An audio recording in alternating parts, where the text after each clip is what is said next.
बिस्मिल्लाहिर्रहमानिर्रहीम। अस्सलाम वालेकुम फ्रेंड्स, कैसे हो आप सब। वेलकम टू काफिया फैमिली ब्लॉग। आशा है आप सब ठीक होंगे। अल्हम्दुलिल्लाह आप सबकी दुआ से मेरा फैमिली, मेरे बच्चे, मेरे आसपास के लोग सब ठीक है इंशाल्लाह। आज का वीडियो हम शुरू करेंगे मेरे इस्लाम एक्सेप्ट करने की जर्नी से। इस्लाम एक्सेप्ट करना मतलब मैं जिस जगह से बिलोंग करती हूँ वो है मुस्लिम कम्युनिटी, इस्लाम ही है। पर कहते हैं ना कि कुछ अधूरा सा था, कुछ था। मैं थी मुसलमान, मेरी आइडेंटिटी में लिखा जाता था मुस्लिम, बट उसमें कुछ कमी थी, कुछ था जो मुझे खटक रहा था। मुझे ऐसा लग रहा था कि कुछ तो है, कुछ समथिंग मिस। मुझे कुछ ऐसा लग रहा था जैसे क्या मुझसे। अगर मैंने बहुत से गुनाह किए, बहुत बहुत गुनाह, पता नहीं अल्लाह ताला मेरे इस गुनाहों की माफ़ी मुझे देगा नहीं। अल्लाह बहुत ही बड़ा रहने वाला है, माफ़ करने वाला है, माफ़ी को पसंद करता है, बेशक माफ़ करेगा। हमें माफ़ी हर वक्त मांगते रहना चाहिए, हर वक्त इस्तग़फ़ार करते रहना चाहिए। जो अल्लाह को पसंद नहीं है वो चीज़ हम नहीं करेंगे। अब हमने तौबा कर ली तो बेशक हमारे पिछले सारे गुनाह माफ़ हो सकते होंगे इंशाल्लाह।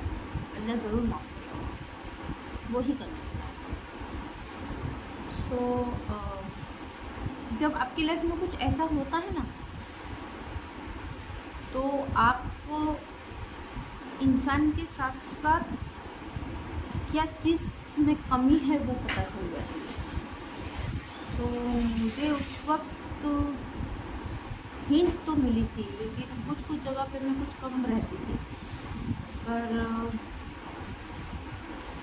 जब मैंने प्रॉपर तरीके से कुरान को पढ़ना, देखो मैंने कुछ सीखा नहीं है, मैंने इस्लाम प्रॉपर तरीके से कबूल किया है, मैंने कलमा पढ़ा है, लेकिन मैंने कुछ कहीं कोई क्लास नहीं किया है या मैं कुछ सीखी नहीं हूँ। मैं भी जो भी मैंने सीखा है डेफिनेटली कुरान से सीखा है। मेरे हर सवाल का जवाब मुझे कुरान देता है। इसका सीधा सिंपल एक्सपीरियंस में अगर आपको ये बताऊँ तो वो ये है कि जब मैंने इस जर्नी को जब स्टार्ट किया, जब मैंने इस बात का फैसला किया, तब मेरे जहन में एक सवाल था कि मेरी मम्मी, मेरे भाई, मेरी बहनें मेरे बारे में क्या सोचें। मुझे मेरे हस्बैंड का कोई टेंशन नहीं था, बिकॉज ऑफ वो ये कहते थे कि जिस चीज़ में तुझे सुकून मिलता हो तो वो चीज़ कर। मुझे लगता है कि तेरे इस तरह से इबादत करने में तेरे दिल को सुकून मिलता है। तेरे सवाल का जवाब है, तुझे लगता है कि तेरा रब तेरे साथ है, तेरे पास है, तो तू ये।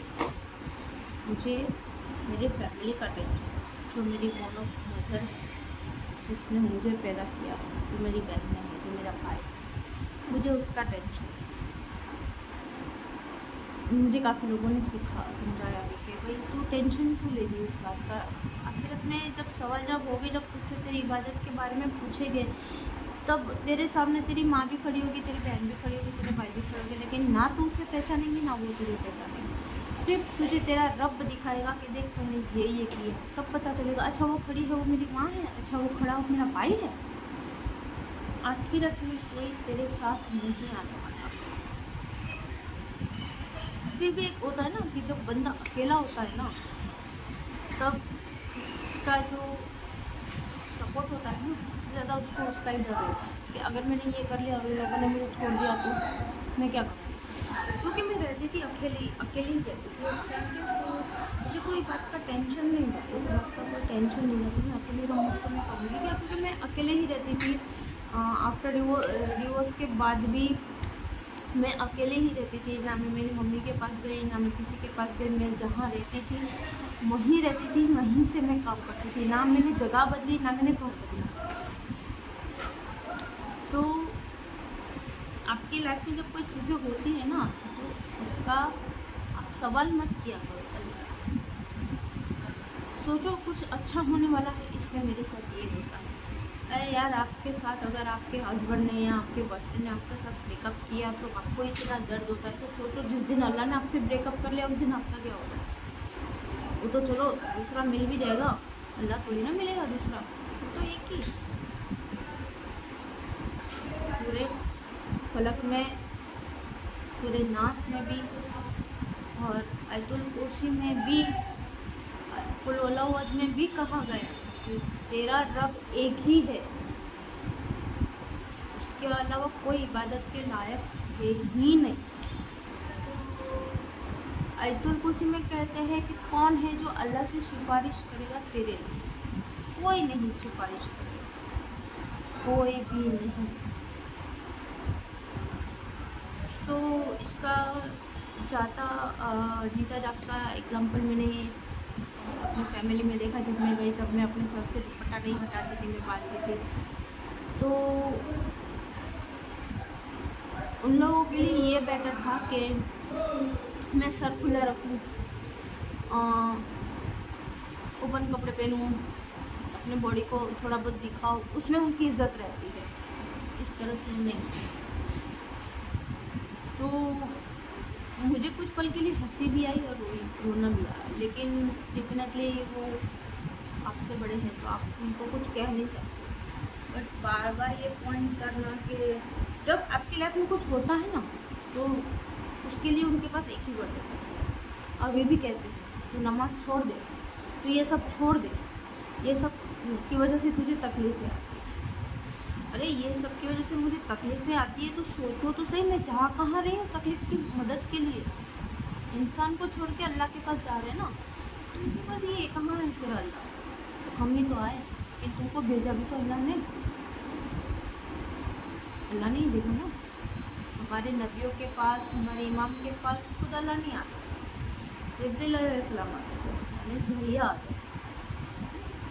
तो हम तो फिर भी मामूली इंसान हैं, हमारे पास थोड़ी ना अल्लाह आएगा।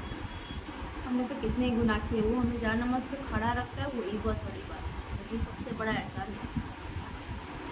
बाकी सब तो ठीक है, छोटे मोटे तोहफे हमारे लिए। एनीवेज,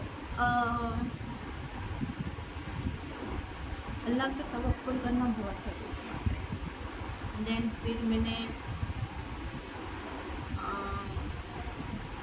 जब तकरीबन एक साल हो गया अपने आप को टोटली इस्लाम में कन्वर्ट करना, टोटली प्रॉपर टोटली।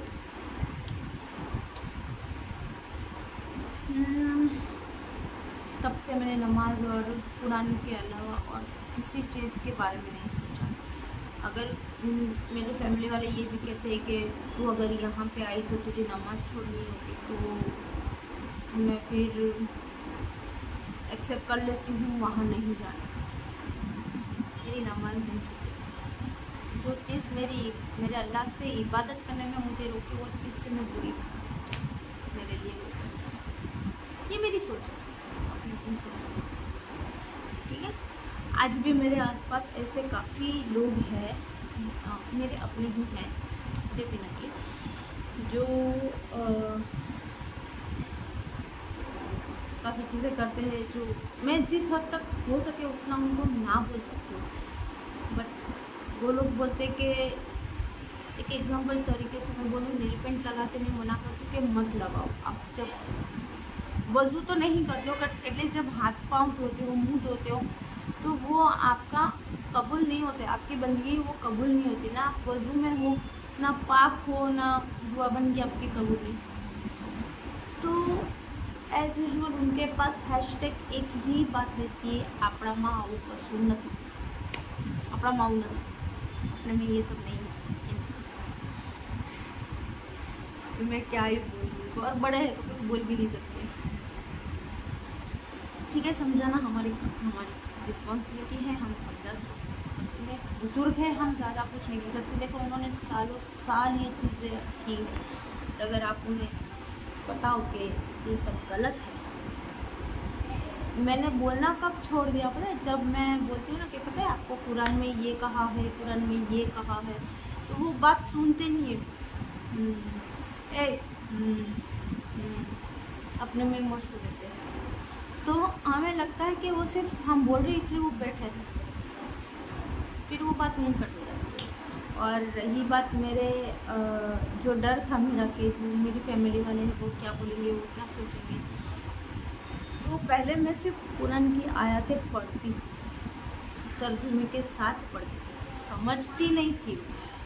सी मैं नई नई आई थी इस जर्नी में, सो मेरे लिए ये सब मैं आपको ट्रूली बोलूँ, मुझे अब बिना देखे बिना सुने खुद मुंह से नमाज पिछले 1 साल से आ रही है। वरना मैं अब तक नमाज जो पढ़ रही थी ना, वो मोबाइल में देख के ही पढ़ रही थी।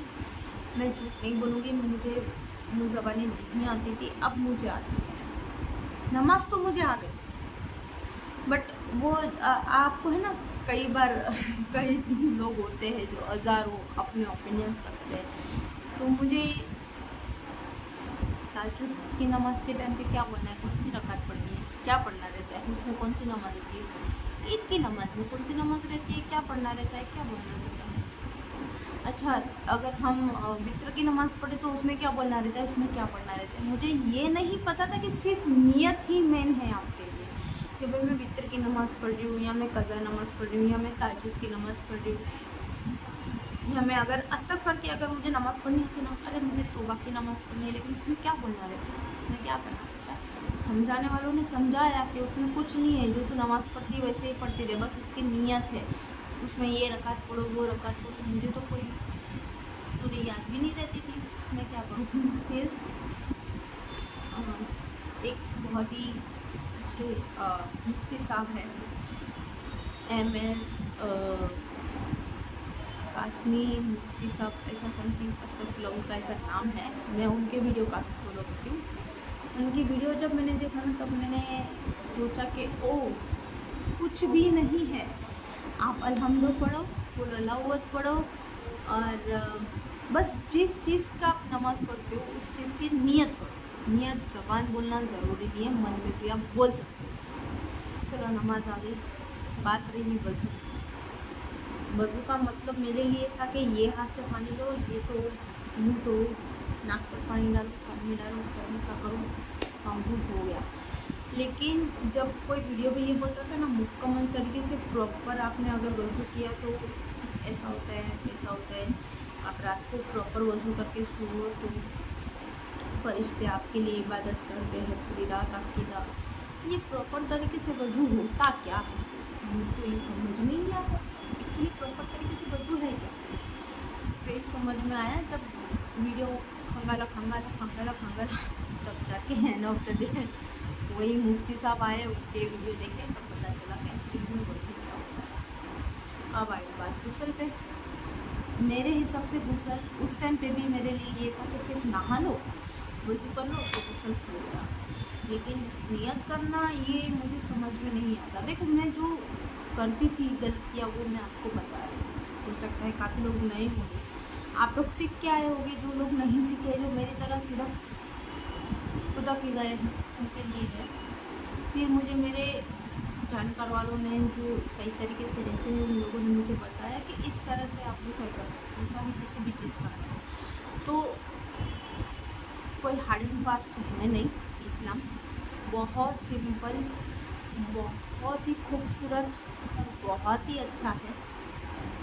आपको किसी चीज़ की पाबंदी नहीं है, आप सब कुछ कर सकते हो। आप स्पा जा सकते हो, आप हेयर स्पा करवा सकते हो, आप अपना फेशियल करवा सकते हो, वैक्सिंग करवा सकते हो, आप शॉपिंग जा सकते हो, आपको जो कपड़े पहनने हैं वो आप पहन सकते हो। लेकिन आप अपने घर में रहकर बाकायदा शरीयत के हिसाब से आप जियोगे तो आपके लिए इस्लाम सबसे खूबसूरत चीज़ है। और यही चीज़ मेरी ज़िंदगी में कमी थी। मैं थी मुस्लिम, लेकिन ये कमी थी।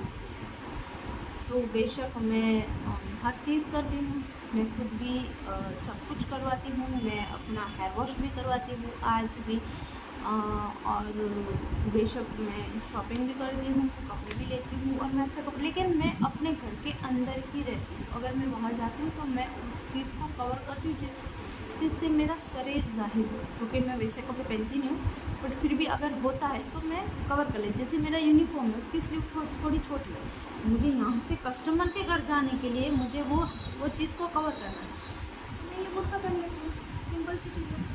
मैंने फुल स्लीव की टी शर्ट पहनी है, हिजाब लिया, लूज है, पाबंदी किसी चीज़ में नहीं है। खूबसूरत बहुत है इस्लाम, अगर आप समझने बैठोगे ना तो बहुत खूबसूरत है।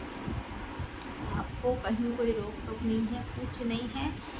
सो आप जिसके भी ज़हन में है इस्लाम के बारे में, तो आप बेशक 100 बार सोचो, फिर आप उस चीज़ को एक्सेप्ट करो। सो यस, मैंने खुद भी इस्लाम प्रॉपर तरीके से कबूल किया है, मैंने कलमा पढ़ा है और मैं खुद मानती हूँ कि अल्लाह एक है, सिवाय उसके कोई इबादत के लायक नहीं है। रसूल सल्लल्लाहु अलैहि वसल्लम अल्लाह के आखिरी पैगंबर है, नबी है, इसके बाद कोई नहीं। मैं अल्लाह और उसके रसूल पर ईमान लाई हूँ और इंशाअल्लाह मरते दम तक मेरा ये ईमान कायम रहेगा। जिस चीज़ से मेरा अल्लाह नाराज़ होता है वो चीज़ मैं नहीं करूँ, चाहे ये दुनिया उल्टी ही क्यों ना हो जाए, कुछ भी हो। मैं जिस चीज़ में जिस लोगों को बोल सकती हूँ वहाँ तक मैं बोलूँगी। अगर मुझे लगता है कि ये कहना नहीं है तो ठीक है, मुझे अपने आखिरत की तैयारी करनी है, उन्हें अपनी आखिरत की तैयारी करनी है। मैं सिर्फ दुआ कर सकती हूँ कि अल्लाह ताला उन्हें हिदायत दे। और अगर खुदा ना खास्ता जिनका खात्मा हो चुका है, जो मिट्टी हो चुके हैं, उनकी कब्र की ज़िंदगी, कब्र का सफ़र आसान इंशाअल्लाह। सो इस दुआ से आज का ये वीडियो यहीं पे मैं एंड करती हूँ। इंशाअल्लाह मैं ज़ोहर की नमाज के बाद कुछ बात हो सकती है, कुछ चूक होगा तो करूँगी। इस वीडियो के दौरान अगर किसी का दिल दुखा हो तो तहे दिल से मैं माफ़ी चाहती हूँ। I am really sorry, but ये मेरी चीज़ है जो पिछले 6 महीनों में मुझे मेरे रब ने दिया है। वो बड़ी से बड़ी चीज़ से बहुत बड़ी है, मेरे अपनों से भी बड़ा, और वो है अल्लाह पे तवक्कुल करना और मुझे उसके और करीब करना। क्योंकि जब अल्लाह किसी से मोहब्बत करता है ना तो उसको आज़माता है, और अल्लाह जब आज़माता है तो वो ये देखेगा कि ये बंदे को मुझ पर भरोसा है कि नहीं। तो अगर आप तकलीफ़ में जा नमाज पे आंसू के साथ सजदे में अल्लाह से मांगोगे, इसका मतलब अल्लाह ने आपसे मोहब्बत की है और वो करते हैं। और फिर जहाँ अल्लाह मोहब्बत करेगा, वहाँ पूरी कायनात आपसे मोहब्बत करेगी। सो अगर आपकी ज़िंदगी में कोई तकलीफ़ आती है, खुदा ना खास्ता ऐसा, जब अल्लाह की आजमाइश जब आप पे आती है तो सब्र करें, अल्लाह पे भरोसा रखें और सही मांगें। इसके अलावा देने वाला कोई नहीं।